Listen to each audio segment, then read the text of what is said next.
ಭಾರತದ ಪ್ರಜೆಗಳಾದ ನಾವು ಭಾರತದ ಪ್ರಜೆಗಳಾದ ನಾವು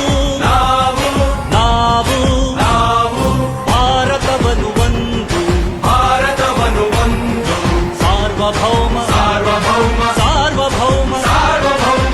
ಸಮಾಜವಾದಿ ಭಾರತವನ್ನು ಒಂದು ಜಾತ್ಯತೀತ